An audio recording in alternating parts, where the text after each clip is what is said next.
Okay, y'all, so we are back in the post-apocalyptic chaos, and I got one word for this episode: wow.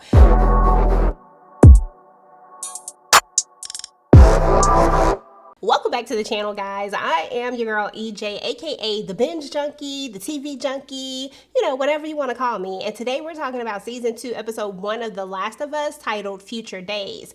Now listen, if this episode is any indicator of what the season is bringing, we are in for an emotional beatdown, y'all. Real talk. Now, y'all, I love that this episode has a huge time jump. We're going to jump 5 years after Joel saved Ellie from the fireflies and lied about it straight to her face. He told her that they gave up on the cure, but we know that was all cap. And based on this episode, it looks like Ellie knows it too. Their whole vibe is off. She's cold, he's trying, and it's giving silent treatment in a small town, y'all. So anyway, Jackson, Wyoming is where they're at, and it has definitely gotten like way better. They are entering into a more civilized type of situation. We're talking about electricity, council meetings, community patrols, therapy. Like, this place is low-key thriving, y'all. Now, Ellie now lives in the garage. Like I said, she's distant. She's actually grown because she's 19.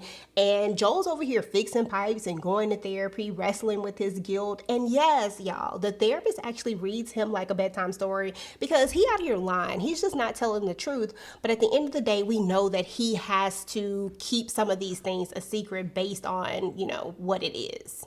Now, I want to jump into Abby because Abby is on the move, y'all. Now, we met up with Abby and her crew at the very beginning. This was when we found out that Abby was left grieving after Joel went full-on John Wick on the Firefly Hospital. He took out everybody, including Marlena, which everybody loved, right? And just left all of those people gone. And not only that, but they walked away with a cure as well. So Abby is not letting this go. And I can't really blame her. Her whole family is gone. And like I said, the shot for the cure is absolutely gone.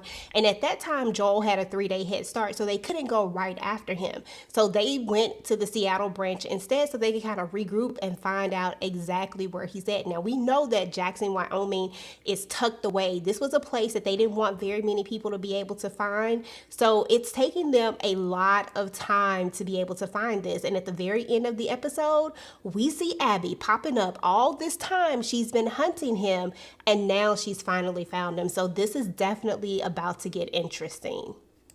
Now let's talk about Ellie and Dina, because who saw this coming?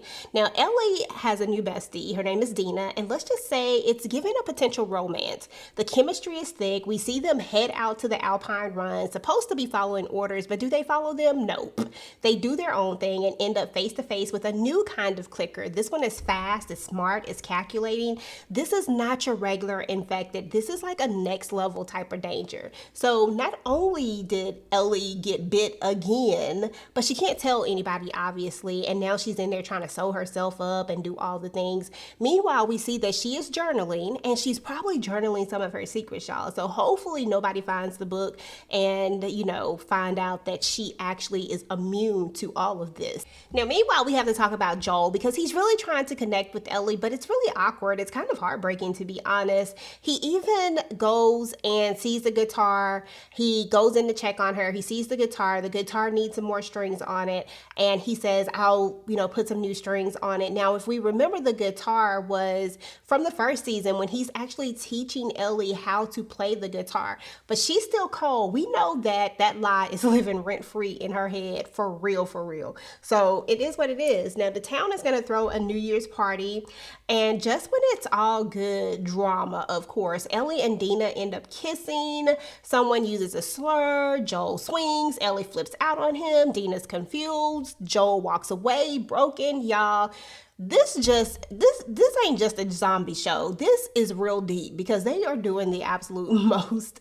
And just when you think you can breathe, the episode ends with a terrifying visual. The fungus is growing underneath Jackson. The monster threat is literally beneath their feet. And Abby from 5 years ago is right outside of Jackson, Wyoming. Like, you can see them coming through the woods and they are so close. So they're going to have two potential threats now. Not only are they about to have the monster situation, but they're also going to have to deal with Abby and her crew. So this is definitely the perfect setup. The 5-year time jump, the emotional rift, the secrets bubbling up, and Abby showing up like a villain in a horror movie. Y'all, I am so glued in and locked into this. And if I'm gonna rate this on a scale of 1 to 5, you definitely gotta check out my junkie rating meter, guys, because I have one.